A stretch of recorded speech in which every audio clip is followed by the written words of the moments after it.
SSB interview process का हर चरण कुछ इस तरीके से डिजाइन किया जाता है कि जो भी कैंडिडेट भारतीय सेना में एक सैन्य अधिकारी बनना चाहते हैं, उनके अंदर वो ऑफिसर्स लाइक क्वालिटी है भी या नहीं है, इन चरणों में चेक कर लिया जाता है। दैट मींस एसएसबी के जितने भी टेस्ट होते हैं, हर टेस्ट के अंदर ये चेक कर लिया जाता है कि आपके अंदर वो ऑफिसर्स लाइक क्वालिटी है या नहीं है। और अगर नॉर्मल शब्दों में मैं बात करूं तो यहां पर मैं बात कर रहा हूं 15 ऑफिसर्स लाइक क्वालिटी की। साइकोलॉजिकल टेस्ट भी इस टेस्ट का एक बड़ा इंपॉर्टेंट पार्ट होता है। लास्ट लेक्चर्स के अंदर हमने टीएटी के बारे में डिस्कस कर लिया था, जो था थैमेटिक अपरसेप्शन टेस्ट। आज के लेक्चर के अंदर हम साइकोलॉजिकल के या साइकोलॉजी प्रोसेस के एक बड़े इंपॉर्टेंट टेस्ट के बारे में डिस्कस करने वाले हैं। वो है आपका वर्ड एसोसिएशन टेस्ट, जिसे हम WAT के नाम से भी जानते हैं। जय Hind students, I am Prathamesh Niranjani और मैं एसएसबी मंत्रा गाइडेंस सीरीज प्रोग्राम के इस नए वीडियो में आप सभी का स्वागत करता हूं। और मैं ये आशा भी करता हूं कि आप लोग अपनी पर्सनालिटी के अंदर वो नेसेसरी चेंजेस ला रहे होंगे डे टू डे बेसिस के ऊपर, ताकि आपके अंदर वो ऑफिसर्स लाइक क्वालिटीज डेवलप हो सके। बिकॉज मैं हमेशा कहता हूं कि ये कोई 5 दिन 10 दिन 15 दिन का काम नहीं है। आपको अपने अंदर वो ऑफिसर्स लाइक क्वालिटी डेवलप करनी होगी। अगर आपके अंदर वो ऑफिसर्स लाइक क्वालिटी है, तभी एसएसबी के अंदर आप जो असेसर है, जो साइकोलॉजिस्ट है, जो इंटरव्यूइंग ऑफिसर है, उनको एक क्वालिटीज दिखा पाएंगे। और इस बात को हमेशा याद रख लीजिएगा कि आप एसएसबी प्रोसेस के अंदर फेक नहीं बन सकते हैं। You have to be natural. जो आपके अंदर है वही वहां पर आपको दिखाना है और उसी के ऊपर आपको वहां पर जज किया जाता है कि क्या आपके अंदर सैन्य अधिकारी बनने के लायक गुण है भी या नहीं है। देखिए, आज के टेस्ट की अगर मैं बात करूं तो वो हमारा है वर्ड एसोसिएशन टेस्ट। अब ये टेस्ट है क्या, मैं एक सीधे से एग्जांपल के ऊपर जाता हूं। मुझे लगता है कि ये गेम आप सभी ने कभी ना कभी अपनी लाइफ के अंदर खेला होगा कि आपका दोस्त आपसे बोलता है कि मैं एक शब्द बोलता हूं और उस वर्ड को लेकर तुम्हारे माइंड में जो भी चीज आती है वो तुम मुझे बताओ। जी हां, यही ऐसा ही कुछ आपके वर्ड एसोसिएशन टेस्ट के अंदर होता है। बिकॉज जब सडन सिचुएशन के अंदर, प्रेशर की सिचुएशन के अंदर आपके सामने कोई वर्ड रखा जाता है, आपको ये कहने के लिए कहा जाता है कि इस सिचुएशन को के अंदर आपके सामने में एक वर्ड बोल रहा हूं और आपको एक शब्द बोलना है उसको लेते हुए, तो आपका सबकॉन्शियस माइंड वहां पर एक्टिवेट हो जाता है और आपकी रियल पर्सनालिटी ट्रेट को रिवील कर देता है। दैट मींस आपकी जो व्यक्तित्व की विशेषताएं हैं वो वहां पर रिवील हो जाती है। अब यहां पर मैंने एक वर्ड बोला है सबकॉन्शियस माइंड। ये पॉइंट बड़ा इंपॉर्टेंट है बिकॉज आपका ये जो टेस्ट है वर्ड एसोसिएशन टेस्ट की मैं बात करूं तो ये पूरा का पूरा आपके सबकॉन्शियस माइंड का ही टेस्ट होता है, आपके सबकॉन्शियस माइंड पे टिका होता है। देखिए, सबसे पहले बात कर लेते हैं कि ये सबकॉन्शियस माइंड होता क्या है। देखिए, नॉर्मली हमारे माइंड की 3 स्टेजेस मानी गई हैं। ये 3 स्टेजेस होती हैं। सबसे पहला होता है आपका कॉन्शियस माइंड। नाम से क्लियर हो रहा है, कॉन्शियस माइंड। कॉन्शियसली जिन चीजों को हम करते हैं, जैसे अगर मैं सिंपल से एग्जांपल की अगर बात करूं, अभी आप कॉन्शियसली अपने मोबाइल के सामने, अपने लैपटॉप के सामने कहीं भी बैठकर इस वीडियो को देख रहे हैं, मेरी बातों को सुन रहे हैं, तो आपका जो ध्यान है, आपका जो फोकस है वो मेरी बातों के ऊपर है, अपने मोबाइल के ऊपर है। और यही काम आपका कॉन्शियस माइंड करता है कि कॉन्शियसली आप किसी चीज को जब करते हैं, वो आपका कॉन्शियस माइंड का वर्क होता है। जैसे अगर अभी आप टीवी देख रहे हैं, आप फोन चलाते हैं, जिस टाइम पर आपका फोकस जिस जगह होता है वो आपका कॉन्शियस माइंड का काम होता है। दूसरा एक बड़ा पार्ट अगर मैं बात करूं जिसके टेस्ट की आज हम बात कर रहे हैं, वो होता है आपका सबकॉन्शियस माइंड। अगर मैं आपके पूरे ब्रेन को 100% कैलकुलेट करता हूं तो आपका कॉन्शियस माइंड आपके ब्रेन का सिर्फ 10% पार्ट होता है। आपके ब्रेन का जो 50 to 60% पार्ट होता है वो होता है आपका सबकॉन्शियस माइंड, या इसे प्री कॉन्शियस माइंड भी कहते हैं। सबकॉन्शियस माइंड क्या होती है? देखिए, आपके जितने भी इमोशंस हैं, आपकी जितनी भी वैल्यूज हैं, आपके जितने भी बिलीव्स हैं, आपके जितने भी प्रिंसिपल्स हैं, इन सारी चीजों से मिलकर आपकी पर्सनालिटी एक तैयार होती है। आप किसी चीज को देखते हैं, उस चीज के बारे में क्या सोचते हैं, यह आपके कई बार पास्ट एक्सपीरियंस के ऊपर भी डिपेंड करता है, आपके इमोशंस पे डिपेंड करता है, आपकी हैबिट्स पे डिपेंड करता है, और इन सारी चीजों से मिलकर बनता है आपका सबकॉन्शियस माइंड। और जब भी आप कोई प्रेशर की सिचुएशन में डिसीजन लेते हैं, वो डिसीजन जब आपके लिया जाता है तो वो डिसीजन आपके सबकॉन्शियस माइंड से ही आता है। और एक सैन्य अधिकारी का डिसीजन लेना जीवन और मौत का सवाल भी तय कर देता है कई बार। दैट्स वाई ये टेस्ट आपके सबकॉन्शियस माइंड का होता है। तो इस पॉइंट को याद रखिएगा कि आपको यहां पर नेचुरल रहना है। बिकॉज अगर आप कॉन्शियस रहे, कॉन्शियस समझ रहे हैं कि आपने किसी चीज को देखा और आप कॉन्शियस होकर आपने उसका आंसर दे दिया, तो फिर आपकी रियल पर्सनालिटी वहां पर रिवील नहीं हो पाती, बट सबकॉन्शियसली आपकी रियल पर्सनालिटी, आपके जो हिडन इमोशंस है, अगर कोई इमोशनल ग्लिच है आपके अंदर, वो रिवील हो जाता है, और आपकी जो ट्रू पर्सनालिटी है, आपके जो व्यक्तित्व की विशेषताएं हैं, वो उस टेस्ट के थ्रू जान ली जाती है। देखिए, इस टेस्ट को बताने से पहले जैसे हम बात कर चुके कि आपके टेस्ट आपका सबकॉन्शियस माइंड का है। इस चीज को याद रखिएगा, आपकी जो रियल पर्सनालिटी है, आपका जो रियल व्यक्तित्व है, आपकी सोच क्या है, आप पॉजिटिव पर्सन है, आप नेगेटिव पर्सन है, आप इंट्रोवर्ट हैं, आप एक्सट्रोवर्ट हैं, ये सारी की सारी चीजें इन साइकोलॉजिकल टेस्ट से रिवील कर ली जाती है। देखिए, अगर मैं पुराने समय की बात करूं तो पुराने समय में एंशिएंट ग्रीस में माना जाता था कि किसी व्यक्ति की जो पर्सनालिटी है, मतलब वो जैसा सोचता है, उसके इमोशंस, उसकी हैबिट्स, इस चीज पे डिपेंड करते हैं कि उसकी बॉडी के अंदर लिक्विड का परसेंटेज कितना है, मतलब कितना परसेंट पानी है, कितना परसेंट ब्लड है, इस चीज पे डिपेंड किया जाता था। ऐसी कुछ सोच जो है वो पुराने चाइनीज टाइम के ऊपर भी थी, और उन्होंने ये कहा कि जो किसी पर्सन की पर्सनालिटी है, उसके जो इमोशंस हैं, वो कितना हैप्पी होगा, कितना एंग्री होगा, वो इंट्रोवर्ट होगा, एक्सट्रोवर्ट होगा, वो सारी की सारी चीजें तय करती हैं इन 5 चीजों के ऊपर। बट जैसे जैसे हमारा मॉडर्न साइंस आगे बढ़ा, तो आज के टाइम पे ये देखा गया, और साइंटिफिक स्टडीज के थ्रू ये देखा गया कि किसी भी पर्सन की जो पर्सनालिटी है वो बहुत सारे फैक्टर्स पे डिपेंड करती। दैट मींस आज आप जो भी हैं, आपका नेचर जो भी है, आपके इमोशंस जो भी हैं, आपकी हैबिट्स जो भी हैं, उन्हीं से मिलकर आपकी एक पर्सनालिटी बनी है। अब आपकी जो पर्सनालिटी है वो बहुत सारी चीजों पे डिपेंड करती है, जैसे आपके चाइल्डहुड मेमोरीज पे, आपके एजुकेशन पे, आपकी फैमिली इन्वायरमेंट पे, आपके कल्चर पे, आपके रिलीजियन थॉट पे, work place environment, social status पे, कैरेक्टरिस्टिक ऑफ पीयर ग्रुप, इन सब को मिला के ही आपकी एक पर्सनालिटी बनी है। दैट मींस आपके पास्ट एक्सपीरियंस भी ये तय करते हैं कि किसी चीज पे आपका व्यू क्या है। आपकी फैमिली का एनवायरनमेंट ये तय कर देता है कि आपका नेचर किस तरीके का होगा, और इन्हीं सारी चीजों से मिलकर आपकी एक पर्सनालिटी बनती है। और यहां पर आपका सबकॉन्शियस माइंड वर्क करता है, बिकॉज आपके जो इमोशंस हैं, आपकी जो हैबिट्स हैं, आपकी जो वैल्यूज हैं, वो कहां पर स्टोर हैं, वो होती हैं आपके सबकॉन्शियस माइंड में। और वर्ड एसोसिएशन टेस्ट आपके इसी सबकॉन्शियस माइंड का टेस्ट है। दैट्स व्हाई ये टेस्ट यहां पर काफी ज्यादा इंपॉर्टेंट हो जाता है। WAT की अगर यहां पर बात की जाए तो टोटल यहां पर आपको 60 वर्ड्स दिए जाते हैं, और हर वर्ड के प्रोजेक्ट होने के बाद आपको 15 सेकंड का टाइम मिलता है उस वर्ड के ऊपर सेंटेंस लिखने का। चलिए इस एग्जाम्पल के थ्रू समझते हैं। मान लीजिए जब ये WAT टेस्ट होता है तो सबसे पहला वर्ड आपके सामने जो प्रोजेक्ट किया जाता है वो आपका है एंगर। जैसे ही वो वर्ड प्रोजेक्ट होता है उसके बाद 15 सेकंड का टाइम आपको दिया जाता है ताकि उस वर्ड के ऊपर आप एक सेंटेंस लिख सकें। उसके बाद फिर से एक नया वर्ड प्रोजेक्ट होता है यहां पर एनिमी, और उसके बाद फिर वापस से 15 सेकंड का टाइम दिया जाता है। ऐसे टोटल आपके 60 वर्ड्स या 60 वर्ड्स प्रोजेक्ट किए जाते हैं, और हर वर्ड के बाद आपको 15 सेकंड का टाइम दिया जाता है ताकि आप उस वर्ड के ऊपर कोई सेंटेंस लिख सके। देखिए 15 सेकंड काफी कम होते हैं। अगर आप ये सोचते हैं कि मैं कॉन्शियसली उस वर्ड को देखूंगा और एक अच्छा सा सेंटेंस बहुत ज्यादा सोच समझ के लिख लूंगा, तो वो चीज पॉसिबल नहीं होती है। शुरुआत के 10 वर्ड्स के अंदर शायद आप ये कर पाएंगे, बट आने वाले जो 50 वर्ड्स होंगे उसमें आपका सबकॉन्शियस माइंड ही वर्क करेगा कि आपके सबकॉन्शियस माइंड में आपकी जो इमेजिनेशंस है, आपकी जो वैल्यूज हैं, आपको जो इमोशंस हैं, उनके बेस के ऊपर ही इन वर्ड्स के ऊपर आप सेंटेंस लिखते हैं। तो सबसे पहली बात, आपको यह गलती बिल्कुल भी नहीं करनी है कि आपने कोई मार्केट से बुक खरीद ली, उसके अंदर कुछ वर्ड्स थे और आप उन वर्ड्स को मगअप करके चले गए।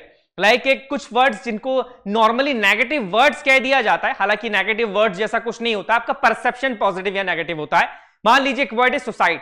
अब सुसाइड एक ऐसा वर्ड है जिसको कई बार कैंडिडेट्स ये करते हैं कि इस तरीके के नेगेटिव वर्ड्स को रट के चले जाते हैं, और रट के जैसे ही जाते हैं WAT में जैसे ही वो वर्ड आया वो उसको एज इट इज लिख लेते हैं। देखिए SSB का प्रोसेस इसलिए बनाया गया है ताकि आपकी पर्सनालिटी को जाना जा सके। आप अगर वहां पर फेक बनने की कोशिश करेंगे, मगअप की हुई चीजें, मगअप किए हुए वर्ड्स वहां पर लिखेंगे, तो आपकी रियल पर्सनालिटी रिवील नहीं होगी। बिकॉज क्या है, आपके PI की फॉर्म के अंदर आप अपनी पर्सनालिटी के बारे में ऑलरेडी बहुत कुछ लिख चुके हैं। तो साइकोलॉजिस्ट अगर अलग तरीके से चेक करता है, साइकोलॉजिस्ट देखता है कि WAT के अंदर आप कुछ अलग चीजें कर रहे हैं, आप किसी दूसरे TAT टेस्ट में आपकी पर्सनालिटी कुछ और ही शो हो रही है, और आप PI की फॉर्म के अंदर आपकी पर्सनालिटी कुछ और ही शो हो रही है, तो ये समझ में आ जाता है कि आप फेक बनने की कोशिश कर रहे हैं। तो ये गलती कभी भी मत कीजिएगा। मैं वही चीज कह रहा हूं कि आप जिस तरीके से अभी हैं अपने आप के अंदर चेंज लाओ। बी नेचुरल, नेचुरली अपने अंदर सही हैबिट्स के साथ सही पर्सनालिटी डेवलप करो। यह सबसे अच्छा तरीका है, ना कि वर्ड्स को रट लेना। चलिए अब थोड़ा सा आगे बढ़ते हैं। अब देखिए, अगर मैं इसके ग्रेडिंग सिस्टम की बात करूं तो यहां पर आपको टोटल 7 तरीके से ग्रेडिंग दी जाती है। पहला अगर इसमें बात करें, पहला आपका होता है न्यूट्रल। न्यूट्रल में आपके N1, N2, N3 होते हैं। दैट मींस ये एक न्यूट्रल है, नाम से क्लियर हो रहा है कि इस तरीके के अगर आप सेंटेंस लिखते हैं, किसी सेंटेंस के अंदर अगर आपको N1 ग्रेड दिया गया है, N2 दिया गया है, N3 दिया गया है, तो नेगेटिव माना जाता है, न्यूट्रल है। दैट मींस अगर मैं सीधे शब्दों में बात करूं तो ये चीज एक्सेप्टेबल नहीं होती है। दूसरा एक होता है आपका P, दैट इज पॉजिटिव। इसमें भी P1 कैटेगरी होता है, P2 होता है, P3 होता है। Positive that means these are the sentences which are acceptable. अब आपके सेंटेंस कितने अच्छे हैं उसके बेस पे आपको P1, P2 या P3 यहां पर दिया जाता है। तीसरा आपका जो होता है वो होता है HP, जो कि होता है हाई पॉजिटिव। तो इस तरीके से ग्रेडिंग सिस्टम यहां पर चलता है WAT टेस्ट के अंदर। हालांकि हमको ग्रेडिंग सिस्टम के ऊपर नहीं जाना है, आपको सिर्फ अपने ऊपर वर्क करना है, ठीक है। ये चीज मैंने आपके नॉलेज के लिए सिर्फ आपको बताई है। अब देखिए, ये तो मैं आपको नहीं बताने वाला हूं कि कोई वर्ड अगर आता है तो एग्जैक्टली उसका मीनिंग आपको क्या लिख देना है, बट मैं आपको यह बता सकता हूं कि अगर जब आप WAT की तैयारी करते हो, वर्ड एसोसिएशन टेस्ट की तैयारी कर रहे हो, ये टेस्ट किसका है? आपके सबकॉन्शियस माइंड का है। तो यहां पर इसकी तैयारी करते समय भी आपको जो छोटी छोटी बातों का ध्यान रखना है, किसी वर्ड को जब आप लिख रहे हैं तो क्या मिस्टेक्स नहीं करनी है, वो मैं आपको बता देता हूं। बिकॉज WAT एक ऐसा टेस्ट है जिसकी अगर आप सही तरीके से प्रैक्टिस करते हैं, मोर एंड मोर प्रैक्टिस करते हैं, तो आपकी पर्सनालिटी के अंदर भी एक अच्छा चेंज आ जाता है और सही स्कोर इस टेस्ट में किया जा सकता है। अगर मैं थोड़ी सी हिस्ट्री की बात करूं तो यहां पर इस टेस्ट को कार्ल जंग ने प्रोड्यूस किया था। कुछ वर्ड्स यहां पर दिखाए जाते थे, इन वर्ड्स को लेकर जैसे ही वर्बली पेशेंट कोई सेंटेंस बोलता था तो समझ में आ जाता कि उसकी पर्सनालिटी है क्या। बिकॉज जब वो वर्बली बोल रहे हैं तो एक सबकॉन्शियस माइंड उनका वर्क करने लग जाता था। उनके इमोशंस, उनकी इमेजिनेशंस, उनकी हैबिट्स, उनकी वैल्यूज सारी की सारी उस सेंटेंस में शो हो जाती है। और यही तरीका आज भी हम अपनाते हैं SSB के अंदर, बिकॉज आपकी रियल पर्सनालिटी रिवील करने का ये बड़ा इफेक्टिव सा वे होता है। अब देखिए, यहां पर कुछ तरीके से आपको कुछ पॉइंट्स को जानना है। टेस्ट का नाम क्या है? Word association test. मान लीजिए आपके पास एक वर्ड दिया जाता है, वो वर्ड है स्टार। अब यहां पर बच्चे कई बार गलती ये कर देते हैं कि स्टार लिखा है तो वहां पर वो उस वर्ड का मीनिंग आपसे नहीं पूछ रहे हैं, या उसका एंटोनियम, सिनोनियम, ये सारी चीजें आपसे नहीं पूछी जा रही है। टेस्ट का क्या नाम है? टेस्ट का नाम है वर्ड एसोसिएशन टेस्ट। स्टार को लेके आप कौन कौन से एसोसिएशन वर्ड्स बना सकते हैं, उसके ऊपर आपको एक सेंटेंस बनाना है। स्टार को लेके आप यूनिवर्स है आपका, बिलियन है, ऑब्सक्योर है, ब्राइट है, स्पैंगल है, क्लिटर है, ये सारे के सारे वर्ड्स ऐसे जो स्टार वर्ड से एसोसिएट करते हैं, कहीं ना कहीं स्टार वर्ड से जुड़े हुए हैं। और टेस्ट में आपको यही करना होता है कि जो वर्ड आपको दिया गया है, आपको उस वर्ड का मीनिंग नहीं लिखना है, आपको एक ऐसा सेंटेंस बनाना है जिस सेंटेंस के थ्रू आप उस वर्ड को किसी दूसरे वर्ड से एसोसिएट भी कर रहे हैं। और जो सेंटेंस आप बनाते हैं वो सेंटेंस थोड़ा सा, यहां पर अगर मैं ये कहूं कि उस सेंटेंस के थ्रू आपकी ऑफिसर लाइक क्वालिटीज झलकनी चाहिए, आपकी वैल्यूज झलकनी चाहिए, आपके हैबिट्स, आपके इमोशंस उस सेंटेंस से दिख जाते हैं, हालांकि आपके आइडियाज दिख जाते हैं उस सेंटेंस से। तो ये होता है आपका वर्ड एसोसिएशन टेस्ट, ना कि आपके सामने कोई वर्ड आ रहा है आप उसका मीनिंग लिख देते ना। ध्यान से सुनिए, एसोसिएशन, किसी शब्द को लेके आप उसे किस वर्ड से एसोसिएट कर सकते हैं, थोड़ा सा मीनिंगफुल ये चीज होनी चाहिए। यही सिंपल सा बेस है वर्ड एसोसिएशन टेस्ट का। अब देखिए, यहां पर कई बार होता यह है कि हम कहते हैं कि कुछ वर्ड्स नेगेटिव होते हैं, कुछ वर्ड्स पॉजिटिव होते हैं। देखिए, वर्ड्स कभी भी नेगेटिव या पॉजिटिव नहीं होते हैं, आपका परसेप्शन यहां पर नेगेटिव या पॉजिटिव हो सकता है। और यह माना जाता है कि अगर कोई वर्ड ऐसा आ गया है जिसको देख के आपके माइंड में एक नेगेटिव परसेप्शन आता है, तो आपको तैयारी के साथ अपने आप को इस तरीके से ढालना होगा कि आप उस परसेप्शन को पॉजिटिव परसेप्शन में चेंज कर सके। जैसे सिंपल सी अगर यहां पर मैं आपसे बात कहूं कि एक वर्ड आया है, मान लीजिए रिजेक्ट। अब रिजेक्ट वर्ड अगर हम सुनते हैं तो हमको ये लगता है कि ये वर्ड नेगेटिव है। ये आपके परसेप्शन पे डिपेंड करता है कि आप उसे नेगेटिव बना रहे हैं, पॉजिटिव बना रहे हैं। जैसे अगर रिजेक्ट वर्ड आया, एक नेगेटिव परसेप्शन का आदमी, एक नेगेटिव परसेप्शन का कैंडिडेट जो वर्ड बनाएगा, जो सेंटेंस बनाएगा इसके ऊपर, वो होगा my teacher rejected my view on Russia. अब देखिए, यहां पर वर्ड था रिजेक्ट, उस रिजेक्ट वर्ड से जो सेंटेंस बनाया गया वो भी नेगेटिव बनाया गया, और जो परसेप्शन ले लिया उस वर्ड को लेकर वो भी नेगेटिव था। बट आप सोचिए इस वर्ड के ऊपर पॉजिटिव परसेप्शन के साथ भी सेंटेंसेस बनाए जा सकते हैं, जैसे rejection is a part of success, a brave never rejects challenges of life. अब देखिए एसएसबी के अंदर, अब आप मुझे खुद बताइए, एज अ साइकोलॉजिस्ट की बात तो मैं करूंगा या नहीं, आप जनरली मुझे ये चीज बताइए कि दोनों स्टूडेंट्स में से आप किसे चुनेंगे, किसकी पर्सनालिटी यहां पर ज्यादा रिवील हो रही है, कौन यहां पर ओएलक्यूज को, ऑफिसर्स लाइक क्वालिटी को रिवील कर रहा है। आप बोलेंगे सर ये जो पॉजिटिव परसेप्शन वाला पर्सन है जिसने ऐसे वर्ड को भी पॉजिटिव परसेप्शन के साथ और पॉजिटिव सेंटेंसेस बना लिए, उसके ओएलक्यूज को ज्यादा रिवील किया जा रहा है, या वो अपने ओएलक्यूज को ज्यादा रिवील कर पा रहा है, उसकी पर्सनालिटी सही तरीके से शो हो रही है और पॉजिटिव हो रही है। तो यहां पर आपको भी यही करना है। इस चीज को याद रखिएगा कि अगर आपको अपने परसेप्शन को हमेशा पॉजिटिव रखना है, जब भी कोई वर्ड आपके सामने आता है, बिकॉज जो सबसे ज्यादा समस्या होगी, सबसे ज्यादा प्रॉब्लम होगी, वो आपको इन नेगेटिव परसेप्शन वर्ड्स के साथ होती है। तो इस चीज को थोड़ा सा आपको यहां पर ध्यान रखना है कि ऐसे वर्ड्स को हैंडल करना, ऐसे वर्ड्स के ऊपर सेंटेंस बनाना, इसकी थोड़ी सी ज्यादा प्रैक्टिस कीजिएगा। ठीक है, मैं ये नहीं बोल रहा हूं रटना है, प्रैक्टिस करना है। नेक्स्ट पॉइंट की अगर बात की जाए कि किन चीजों का थोड़ा सा आपको ध्यान रखना है, देखिए कुछ रिस्पॉन्सेस को या कुछ वर्ड्स पे जब आप सेंटेंस बनाते हैं, जिस तरीके का आपका रिस्पॉन्स होता है, वो रिस्पॉन्सेस को एक्सेप्टेबल नहीं माना गया है किसी ना किसी रीजन के कारण। जैसे कि अगर मैं बात करूं, सबसे पहले कुछ रिस्पॉन्सेस होते हैं पर्सनल रिस्पॉन्स। मान लीजिए आपको वर्ड दिया गया एनिमी, आपने लिख दिया I will destroy my enemy by hard work. इसके बाद आपको एक वर्ड दिया गया था लीडर, आपने बना दिया I am a good leader because I believe in team work. अब आपको दोनों वर्ड्स तो बड़े सही लग रहे हैं कि सर पॉजिटिव है, वर्ड्स में नेगेटिविटी है नहीं, परसेप्शन जो है वर्ड्स का पॉजिटिव लग रहा है। बट इसके अंदर एक मिस्टेक है, होता यह है कि जब आप बार बार आई वर्ड का यूज करते हैं तो यह पता लग जाता है कि you are kind of either selfish person और सेल्फ सेंटर्ड पर्सन। आपकी जो पर्सनालिटी है वो आप सिर्फ अपने बारे में सोच रहे हैं, आप एक टीम को लेकर नहीं चल रहे हैं, आप सिर्फ अपनी बड़ाई कर रहे हैं। लाइक यहां पर लिखा है आपने I am a good leader, I will destroy my enemy, समझ रहे हैं इस चीज को।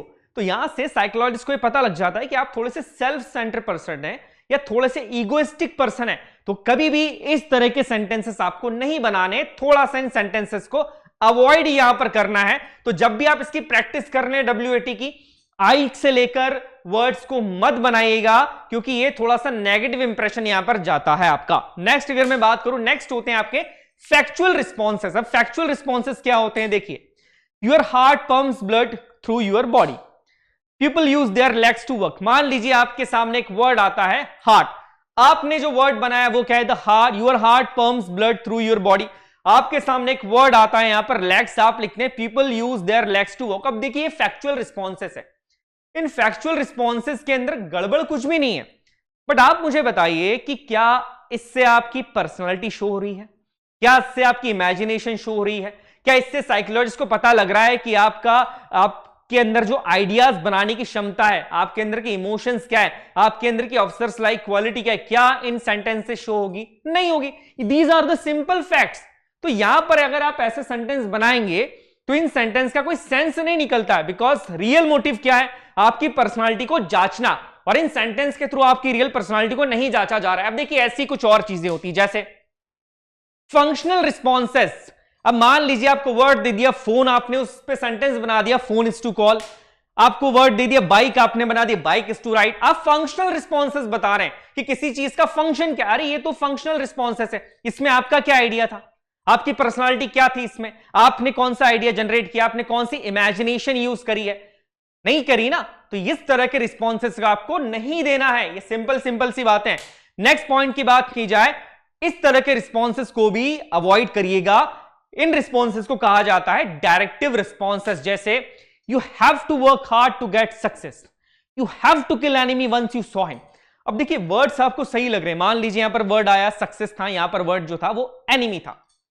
वर्ड देखने में आप बोल रहे हैं कि सर वर्ड्स तो सही लग रहे हैं, बट देखिए यहां पर एक गड़बड़ है, छोटी सी गड़बड़ है। वो गड़बड़ क्या है, आप डायरेक्शंस नहीं दे सकते हैं किसी को, आप डायरेक्शन दे रहे, you have to work hard to get success, you have to kill enemy once you saw him. आप क्या कर रहे हैं, आप डायरेक्शंस दे रहे हैं। ये देखा जा रहा है कि इस तरीके से आपकी जो पर्सनालिटी वो शायद डोमिनेटिंग हो सकती है, बिकॉज आप लोगों को डायरेक्शन देने में बिलीव कर रहे हैं। आपके खुद के आइडियाज, आपकी कुछ वैल्यू शो नहीं हो रही है। अगर शो हो भी रही है तो वो एक डायरेक्टिव फॉर्म के अंदर हो रही है कि आप किसी और को डायरेक्शन दे रहे हैं अपने सेंटेंस के थ्रू। तो इस तरह के रिस्पॉन्सेस को भी आपको अवॉइड करना है यहां पर। नेक्स्ट अगर पॉइंट की बात की जाए डायरेक्टिव रिस्पॉन्सेस के बाद, बड़े सिंपल सी बात है कि नेगेटिव रिस्पॉन्सेस आपको यहां पर नहीं देते हैं। जैसे नेगेटिव वर्ड्स जिनको लेके सबसे ज्यादा कंफ्यूजन यहां पर रहेगा। मान लीजिए वर्ड आपका आ गया डिप्रेशन, आपने लिखा depression kills person from inside. War आ गया, war is equal to destruction. अब आप देखिए अब आप क्या कर रहे हैं, आपके जो वर्ड का मीनिंग है, ओवरऑल मीनिंग वो कैसा निकल रहा है, वो नेगेटिव निकल रहा है। तो इन वर्ड से या तो ये शो होता है कि you are very angry kind of person, आपकी इमोशंस में एंगर का लेवल बहुत ज्यादा है, या दूसरी चीज यहां पर शो होती है पहले सेंटेंस से कि you are very depressed person. आपका हिडन इमोशन एक निकल के आ गया है। जैसे डिप्रेशन आया तो लिख दिया आपने depression kills person from inside. मतलब हो सकता है कहीं ना कहीं आप खुद भी इस सेंटेंस का ही शिकार हो या डिप्रेशन का ही शिकार हो, आपकी पर्सनालिटी डिप्रेसिव हो, क्योंकि आपके सेंटेंस से ये चीज पता लग जाती है। समझिएगा इस चीज को। तो दैट्स व्हाई इस तरह के नेगेटिव रिस्पॉन्सेस को आपको अवॉइड करना है। नेक्स्ट जो सबसे बड़ी गलती यहां पर कर दी जाती है, इडियम्स होते हैं, प्रोवर्ब्स होते हैं, इसको यूज कर लिया जाता है। बच्चों को लगता है कि सेंटेंस बड़ा अच्छा लग रहा है, बड़ा कूल लग रहा है, बड़ा इनोवेटिव लग रहा है, बट ऐसा नहीं है। प्रोवर्ब्स, इडियम्स आप नहीं लिख सकते क्योंकि ये रटी रटाए चीजें। आप कैसे लिख सकते हैं, आपने लिख दिया यहां पर if you are not part of the solution you part of the problem, don't जज a book by its cover. अब ये क्या है, इन सारी चीजों को जब आप देखते हैं तो इसमें आपकी इमेजिनेशन, आपकी कुछ क्रिएटिविटी शो हो ही नहीं रही है। तो इस तरह के सेंटेंसेस को भी यहां पर आपको अवॉइड करना है। देखिए छोटी बातें हैं बट इसको ध्यान रखिएगा। वर्ड एसोसिएशन टेस्ट की मैं बात करूं या किसी भी टेस्ट की मैं बात कर रहा हूं, यहां पर आपकी ट्रू पर्सनालिटी को रिवील कीजिएगा। और ट्रू पर्सनालिटी को रिवील करने का तरीका यही है कि अपने अंदर चेंजेस लेकर आओ। ठीक है, किसी बुक के भरोसे मत बैठो, 10 दिन 5 दिन 6 दिन के भरोसे मत बैठो। अभी से तैयार होना स्टार्ट कर दो, अपने आप को तैयार करो। आप एक अधिकारी की तरह सोचो, अधिकारी की तरह बिहेव करो। आपका जो पर्सनालिटी है वो एक ऑफिसर की तरह होनी चाहिए। व्हेन जब आप अपने आप को एक अधिकारी के बारे में की तरह देखोगे, अपने आप को, अपनी सोच को एक ऑफिसर की तरह रखोगे, अपनी हैबिट्स को एक ऑफिसर की तरह रखोगे, तभी आप सेना में सैन्य अधिकारी बन सकते हैं। छोटी सी बात है बेटा, इस पॉइंट को याद रखिएगा। नेक्स्ट पॉइंट की बात की जाए कि सर ये तो हो गया कि क्या नहीं करना है, करना क्या है। देखिए आपके जब भी आप कोई सेंटेंस बनाते हैं उसमें किन किन चीजों को आपको ऐड करना है वो हम बात कर लेते हैं। दो इंपॉर्टेंट पॉइंट से add some values in responses, और आपके ओएलक्यूज आपके सेंटेंस से दिखना चाहिए। देखिए मैं इसको एग्जाम्पल के थ्रू इस चीज की बात करूंगा। मान लीजिए कि मेरे पास एक वर्ड आता है यहां पर, वो है आपका फिट। अब देखिए फिट को लेकर पहला सेंटेंस बनाया, being fit is essential nowadays. अब ये जो वर्ड आप देख रहे हैं, जो सेंटेंस आपको दिख रहा है कि being fit is essential nowadays, आजकल फिट होना बहुत जरूरी है। आप कहेंगे सर ये सेंटेंस तो बड़ा अच्छा है, रिस्पॉन्स अच्छा है, सेंटेंस भी बड़ा अच्छा है, सेंटेंस भी ठीक ठाक है, बट क्या इस सेंटेंस के थ्रू आपकी कोई वैल्यू, आपका कोई आइडिया जनरेट हुआ? आपने एक जनरल चीज बता दी कि being fit is essential nowadays, कोई इशू नहीं है, सेंटेंस आपका सही दिख रहा है, आपने एक फैक्ट की भी यहां पर बात कर दी है, बट आपका कोई खुद का इमेजिनेशन, आपकी खुद की जो कोर वैल्यू, आपकी जो पर्सनालिटी है, वो यहां पर इस सेंटेंस से प्रॉपरली रिवील नहीं हो सकती। अब यहीं पर हम एक सेंटेंस बनाते हैं, being fit helps in self development. देखिए यहां पर क्या हो रहा है, अब आप खुद देखिए कि जो दूसरा सेंटेंस था उसमें आपने एक वैल्यू जोड़ दी है। जब आपने सेल्फ डेवलपमेंट की यहां पर बात करी तो आपने इस सेंटेंस में एक वैल्यू जोड़ दी है, एक एडिशनल वैल्यू आप कनेक्ट कर रहे हैं कि आपने फिट होने को सेल्फ डेवलपमेंट से जोड़ दिया है। तो साइकोलॉजिस्ट को यह पता लग जाता है कि आपकी पर्सनालिटी के अंदर वो सेल्फ डेवलपमेंट वाली बात है। आप अपने आप को धीरे धीरे डेवलप करना जानते हैं, आप गिव अप नहीं कर रहे हैं। आपकी पर्सनालिटी का एक ट्रेट यहां पर रिवील हो गया, मतलब आपके व्यक्तित्व की एक विशेषता यहां पर आपके इस सेंटेंस से पता लग जाती है। तो मैं वही आपको कहना चाह रहा हूं, जो भी सेंटेंस है उस सेंटेंस में वैल्यू एडिट करने की कोशिश करो। जरूरी नहीं है, देखो फोर्सफुली कोई ओएलक्यू को मत एडिट करना, ये गलती भी कई बार बच्चा करता है कि सेंटेंस में फोर्सफुली एडिट कर रहे हैं ओएलक्यू को, जरूरी नहीं है, B natural.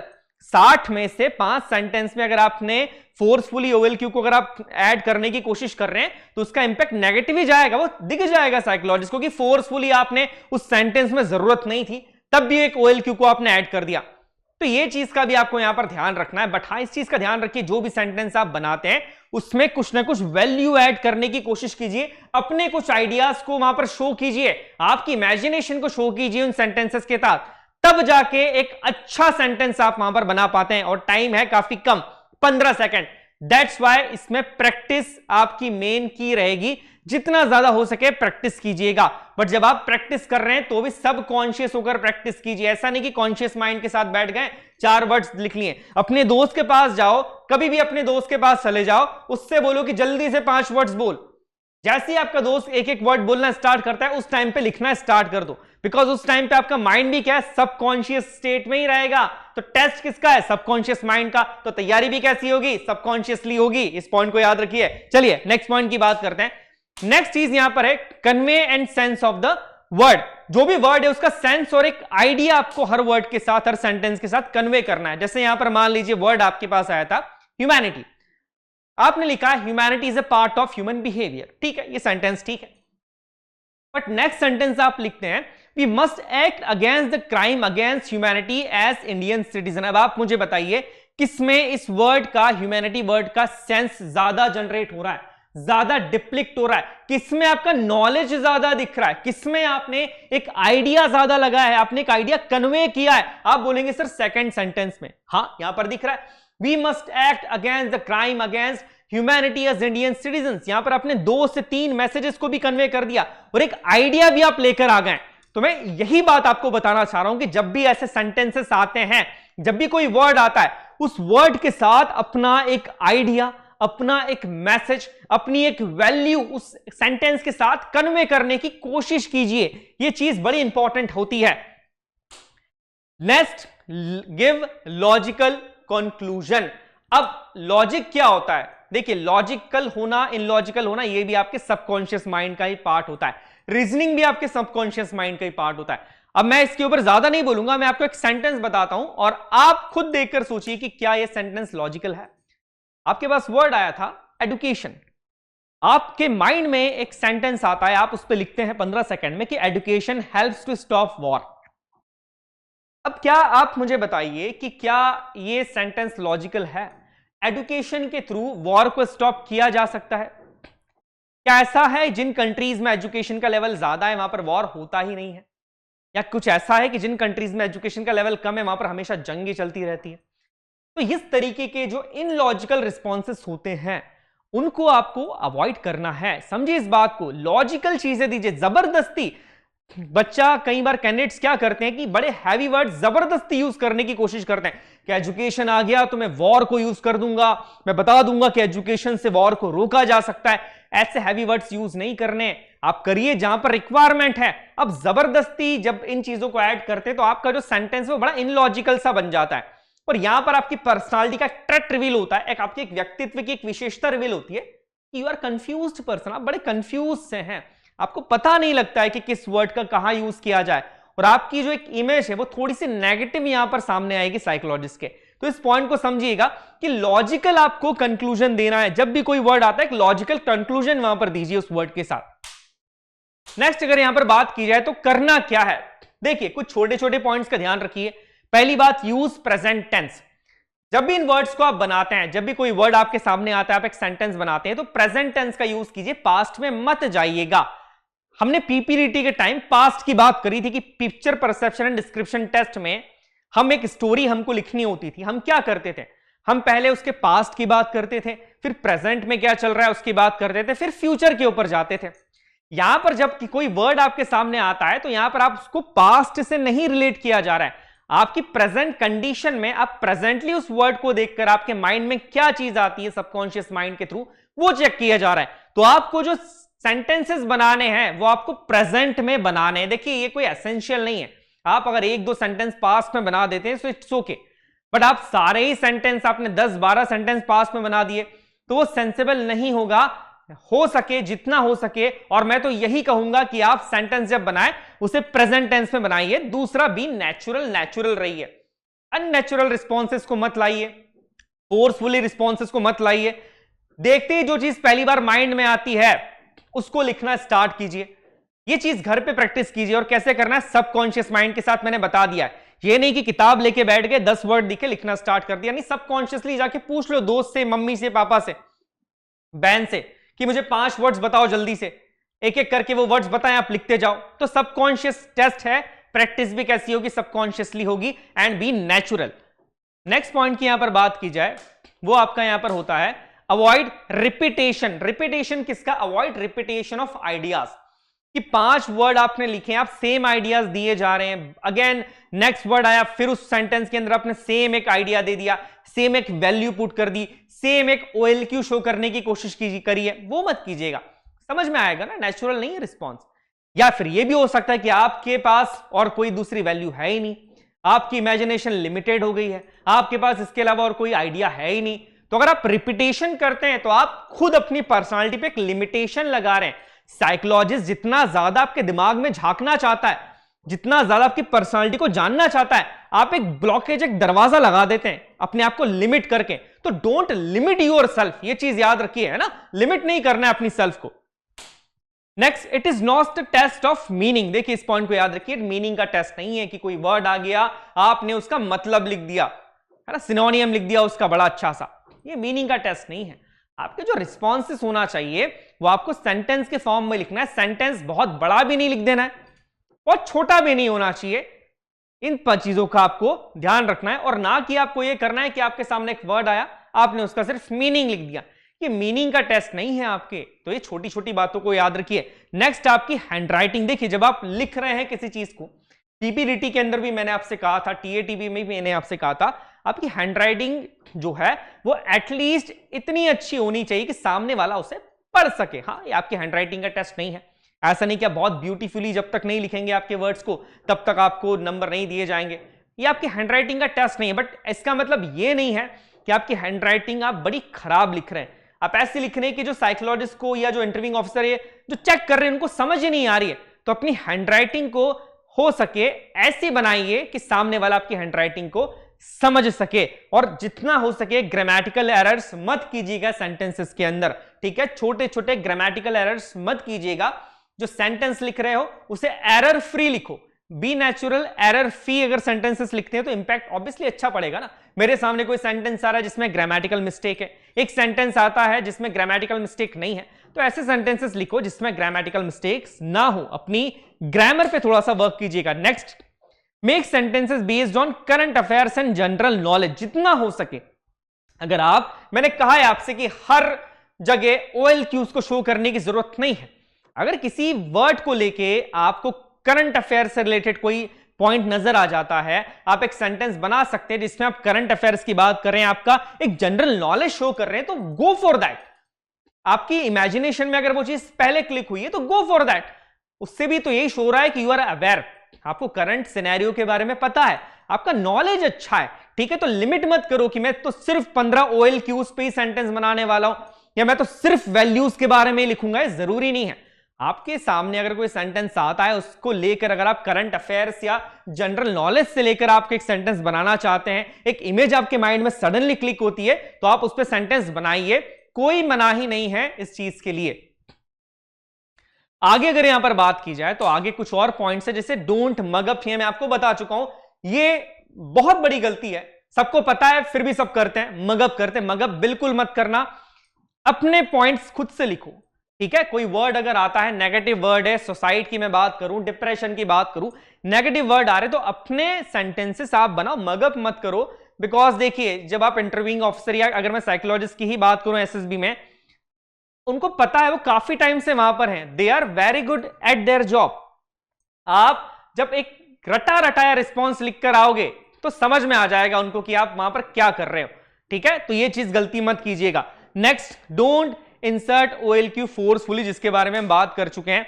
Next, part of speeches, जितने भी पार्ट ऑफ स्पीचेस हैं आप उसका यूज कर सकते हैं, ठीक है, उसकी कोई मनाही नहीं होती है। आप पार्ट ऑफ स्पीचेस का, अलग अलग पार्ट ऑफ स्पीचेस का जो है यहां पर यूज किया जा सकता है, इसके अंदर कोई भी रिस्ट्रिक्शंस यहां पर नहीं है। नेक्स्ट, ग्रामेटिकल मिस्टेक मत कीजिएगा, इसके बारे में हम बात कर चुके हैं। इसके बाद है ब्लैंक्स का क्या करें। ब्लैंक्स का मतलब कि आपकी स्पीड ज्यादा नहीं थी, एक वर्ड आया, आप उसके ऊपर आधा ही वर्ड लिख पाए और सडनली फिर दूसरा वर्ड आ गया। इस सिचुएशन में यहां पर क्या करें? देखिए अवॉइड कीजिएगा सबसे पहली चीज तो कि अगर ब्लैंक स्लाइड मत छोड़िएगा, अवॉइड कीजिएगा, और जो भी आप रिस्पॉन्सेस लिखते हैं रिस्पॉन्सेस को पूरा लिखिए, ठीक है, रिस्पॉन्सेस को पूरा लिखिए। बिकॉज क्या होता है, ये जब 60 वर्ड्स आपके सामने अपीयर होते हैं, उन वर्ड्स को कुछ इस तरीके से अरेंज किया जाता है ना इन वर्ड्स को, कि आपकी एक पूरी सीरीज यहां पर चलती है। उस पूरी सीरीज पे आपका हर रिस्पॉन्स, आपकी पर्सनालिटी के हर विशेषता को या हर ट्रेट को, हर हिडन इमोशन को, इमोशनल ग्लिच को, आपकी हैबिट को, आपके व्यक्तित्व को वहां पर रिवील कर रहा है आपका सेंटेंस। तो टेस्ट ही उसको जिस तरीके से डिजाइन किया जाता है, तो जितना हो सके ब्लैंक आप मत छोड़िएगा, आप ट्राई कीजिए और वर्ड्स को, सेंटेंसेस को आधा यहां पर नहीं लिखना है। नेक्स्ट जो मॉडल वर्ब्स होते हैं, शुड, माइट, मे, कुड, इसका यूज मत कीजिए, ये आपकी कंफ्यूजिंग पर्सनालिटी को बताते हैं। शुड, माइट, मे, कुड, ये चीजें आपको यूज नहीं करनी अपने सेंटेंसेस के अंदर, ये छोटी छोटी सी बातें हैं। नेक्स्ट अगर यहां पर कुछ वर्ड्स की बात करें, देखिए सबसे ज्यादा जो इशू आता है, सबसे ज्यादा जो समस्या आती है वो यहां पर होता है कि कुछ ऐसे वर्ड्स आ जाते हैं जिनको देखते ही कई बार नेगेटिव परसेप्शन यहां पर जनरेट हो जाता है। तो इन वर्ड्स को किस तरीके से हैंडल करना है वो सबसे ज्यादा इंपॉर्टेंट है। और आप जब भी प्रैक्टिस करते हैं वर्ड एसोसिएशन टेस्ट की, तो इन वर्ड्स को लेकर ही करिएगा। जैसे यहां पर एक वर्ड है सेल्फिश। अब सेल्फिश में यहां पर देखिए एक सेंटेंस बनता है कि a good leader is never selfish of promoting his own interest. एक और सेंटेंस यहां पर बन रहा है, a good captain is never selfish of personal achievement. इस तरह के वर्ड्स में जो मेथड यूज की जाती है उसे कहा जाता है डिनायल मेथड। यहां पर आप क्या कर रहे हैं, देखिए डिनायल कर रहे हैं क्या, कि good leader never selfish, a good captain is never selfish. तो यहां पर आप क्या कर रहे हैं, डिनाय कर रहे हैं कि एक अच्छा लीडर ये नहीं करेगा, एक अच्छा कैप्टन ये नहीं करेगा। तो इस तरह के वर्ड्स को टैकल करने का एक सबसे अच्छा तरीका यहां पर होता है इस डिनायल मेथड का यूज करना। बट देखिए इन वर्ड्स में आप देख रहे होंगे एक आइडियाज भी दिख रहा है, एक वैल्यू भी दिख रही है। तो आप जब भी वर्ड्स लिखें सेंटेंस को बहुत सिंपल मत लिखिएगा, आपकी आइडिया, आपका OLQ, आपकी इमेजिनेशन शो होनी चाहिए आपके हर सेंटेंस से। नेक्स्ट अब एक और सेंटेंस है किल। ये भी एक नेगेटिव सेंटेंस है, नेगेटिव परसेप्शन इसमें आपका आ सकता है। अब यहां पर है एनिमी इज किल्ड इमीडिएटली। अब देखिए ये वर्ड तो ठीक लग रहा है कि enemy is killed immediately, present tense के अंदर भी बात की जा रही है, बट इससे कोई वैल्यू यहां पर, एक आइडिया बहुत अच्छा जनरेट नहीं हो रहा है। अब इसी में हम दूसरा वर्ड जब लेते हैं, good captain wins the match through killer instinct. देखिए ये वर्ड कितना अच्छा लग रहा है, देखने में भी ठीक लग रहा है, इसके थ्रू एक वैल्यू दिख रही है, एक आइडिया यहां पर दिख रहा है। तो जरूरी नहीं है कि इस तरह का परसेप्शन सिर्फ आपका पॉजिटिव होने से काम नहीं चलेगा। आपके सेंटेंस के अंदर थोड़ी इमेजिनेशन ऐड कीजिए, थोड़ी वैल्यू ऐड कीजिए, बिकॉज वही चीज आपको आगे बढ़ाने वाली है आपके इस टेस्ट में। वैसे ही एक और सेंटेंस की हम बात कर ले, सुसाइड। अब जैसे पहला है committing suicide is not the solution of a problem, man of courage never thinks of suicide. अब देखिए इस तरह के वर्ड्स को हैंडल करना आपको आना चाहिए, इसीलिए यहां पर मैंने कुछ वर्ड्स आपके लिए दिए हैं। ये सारे के सारे वर्ड्स ऐसे हैं जिसमें नेगेटिव परसेप्शन ज्यादा आपका आ सकता है। तो इन सारे वर्ड्स को आपको प्रैक्टिस करना है कि आप इन वर्ड्स के ऊपर क्या सेंटेंस लिखते हैं जिसमें आपकी कोई वैल्यू, कोई आइडिया यहां पर ऐड हो जाता है। चलिए आप अच्छे से WAT की, SSB के सारे टेस्ट की तैयारी कीजिए, अपनी पर्सनालिटी के अंदर एक चेंज लाने की कोशिश कीजिएगा। मैं नेक्स्ट लेक्चर के अंदर आपसे मिलता हूं और साइकोलॉजिकल टेस्ट के एक नए टेस्ट के बारे में हम वहां पर बात करेंगे। तब तक के लिए जय हिंद।